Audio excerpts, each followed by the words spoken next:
कब बांधे? राखी में भद्रा है। अब ये बताओ कि राखी कब बनवा? पहले तो ये बताओ राखी किसको बांधी जाती है? किसको राखी बांधी जाती है? रक्षा करने वाले को। अब तुम्हारी बहन तुम्हारे साथ चल रही है और तुम्हारी जिंदगी में हर पल वो तुम्हारा साथ दे रही है कि नहीं? रक्षा करने वाली राखी आप अपनी बहन को भी बांध सकते हो। दो बेटियां आपस में बात कर रही थी, मेरा भाई नहीं है गुरुजी, मैं क्या मेरे बुआ के लड़के को राखी बांधने जाऊं? मैं क्या मेरे मामा के बच्चे को राखी बांधने जाऊं? मैं क्या उसको? राखी बंधवाने वाले के मन में ही नहीं है, क्योंकि उसके मन में आ रहा है 500 रुपए देना पड़ेगा, उसकी मम्मी के मन में आ रहा है कपड़े दिलवाना पड़ेंगे। पर तुम्हारे भीतर ऐसा भ्रम उत्पन्न कर दिया कि राखी के लिए लड़का होना जरूरी है, भाई होना जरूरी है। शिव महापुराण कथा कहती है जो तुम्हारी रक्षा करे राखी उसके हाथ में होना चाहिए। तुम्हारी बहन जरूरी नहीं कि भाई होगा तो राखी बंधेगी, तुम्हारी बहन तुम्हारी रक्षा कर रही है, राखी बांधी है। रक्षा करने वाला पिता भी होता है, बेटी अपने बाप के हाथ में भी राखी बांध सकती है, वो रक्षा करता है। भाई रक्षा करने वाला है, भाई के हाथ में राखी बांधी है।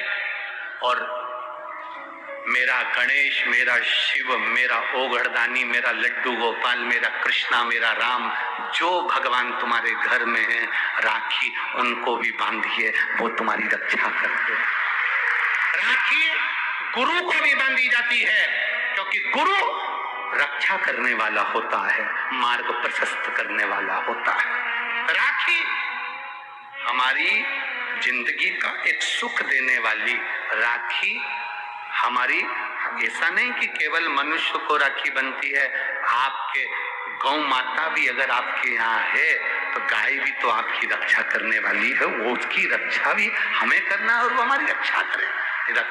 जिस वृक्ष को तुमने बड़ा करा, एक पेड़ को तुमने पाला बड़ा करा, उस पेड़ को तुम अपना बनाकर, अपना जानकर वृक्ष को उस लायक तुमने बना दिया कि वह दुनिया की रक्षा करेगा। उस वृक्ष को ऐसा बना दिया कि दुनिया को छाया देगा। उस वृक्ष को ऐसा बना दिया कि यह दुनिया का भरण पोषण करेगा। तो वो वृक्ष भी दुनिया की रक्षा करने वाला है। प्रकृति से प्रेम करो और पेड़ को भी राखी बांध सकते हो।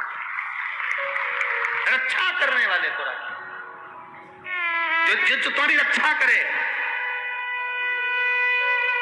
एक माँ अपनी बेटी की, अपने बच्चों की रक्षा करती है। ये जरूरी नहीं कि तुम, हमारा भाई नहीं है अब हम किसको राखी बांधे, हम किसको भाई बनाएं, हम किसको भाई बनाएं, हम किसको भाई बनाएं। जी ये भाई बनाने के चक्कर में धोखे में मत आ जाना, कहीं एड़े गेड़े नत्थु खेड़े के राखी मत बांधिया ना। नहीं तो मालूम पड़े वो एक राखी तो बनवाएगा और मालूम पड़े पूरी जिंदगी तेरी बर्बाद कर दे। इसलिए जो घर में है, बहन है, कुटुंब है, परिवार है, उसमें राखी बांधी। और बहुत भ्रम फैला रहे हैं लोग नाटकों के माध्यम से, बहुत भ्रम फैला रहे हैं। कितना सुंदर व्याख्यान। तो राखी कब बांधे? मूल प्रश्न तो छूट ही गया, कब बांधे? अब तुम बोलो। मेरा निवेदन केवल इतना है, आप बाबा का स्मरण कर कर, बाबा का नाम लेकर, वैसे तो शिव का नाम ऐसा है कि वो अजर और अमर है।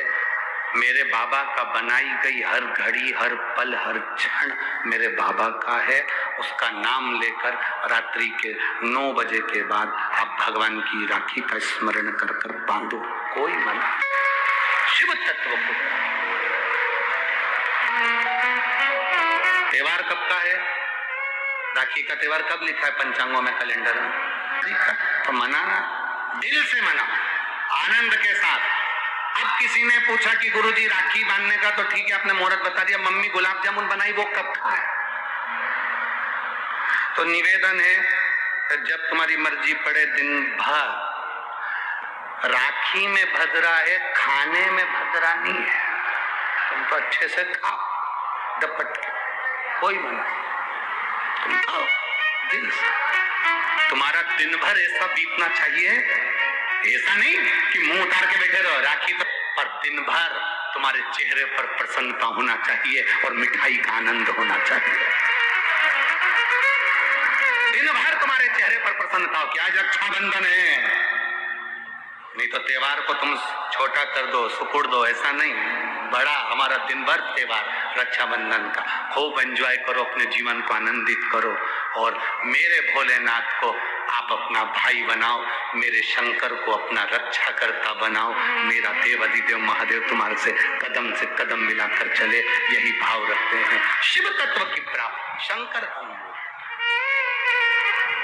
करो भगवान की भक्ति, करो शिव की आराधना, तो ऊपर हो जाए। उसके बाद आप भगवान का भजन करते हुए खूब रक्षाबंधन का त्योहार आनंद से मनाइए। शिव की भक्ति को प्राप्त, जैसे उसमें श्रीफल, जिसमें जल हो, पानी हो, और पानी वाला फल जब हाथ में देकर रक्षा सूत्र बांधती है बहन, तो भाई का भी घर भरा रहता है और बहन का भी घर भरा रहता है। भाई का भी घर भरा और बहन का भी, जिसमें जल भरा हो, जिसमें पानी भरा हो, वो श्रीफल होना चाहिए।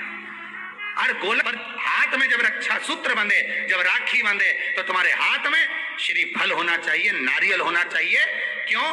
पहले की श्रीफल कार्तिकेय बाबा का प्रतीक है, श्रीफल संत का प्रतीक है, स्कंद का प्रतीक है, फल की मूलता है। यहाँ नारियल का जो श्रीफल है उसकी मूलता है। और कितनी सुंदर, तो दो चीज में से जब श्रीफल भाई भेंट रख कर देता है अपनी बहन को, तो बहन श्रीफल वहीं भाई के घर छोड़ देती है, भेंट का कुछ भाग लेकर चल देती है। ये बहन का प्रभाव। रक्षा सूत्र को लोगों ने बिगाड़ दिया आज के जमाने में, तो रक्षाबंधन का भी महत्व लोग नहीं जानते कि कैसे रक्षा सूत्र बनना चाहिए, कैसे रक्षाबंधन होना चाहिए। उसका भी विशेष महत्व होता है भाई, उसकी भी मूलता होती है। और एक बात कहूंगा आज रक्षाबंधन पर, आपको अच्छी लगे तो आप स्वीकार करना, ना लगे तो आप छोड़ देना। वैसे भी सीहोर वाला महाराज ताड़ी ताड़ी बोले ही बोले है, उसमें क्या दिक्कत? तो बोलने में तो कोई पीछे हटूंगा नहीं। एक निवेदन आप सबसे करूंगा, आपको अच्छा लगे अपने जीवन में उतारिएगा, ना लगे कोई बात नहीं, छोड़ दीजिएगा, पर उतारना जरूर। बहन से प्रॉपर्टी के चक्कर में कितना भी झगड़ा चल रहा हो, बहन का भाई से एक मकान के चक्कर में कितना भी झगड़ा चल रहा हो, संपदा के चक्कर में कितना भी झगड़ा चल रहा हो, तो भी निवेदन करूंगा, बहन और भाई तुम खूब लड़ो प्रॉपर्टी और जमीन के लिए, पर रक्षाबंधन के दिन कम से कम एक दूसरे के नहीं भी जाओ तो फोन लगाकर जीजी और बहन भाई से, भाई बहन से एक बार तो बात कर लो, क्योंकि धन अपनी जगह रह जाएगा साहब, वहां धन नहीं जाने वाला, आपका व्यवहार जाने वाला, आपका प्रेम ओम शिवाय नमस्तुभ्यम। हर हर महादेव।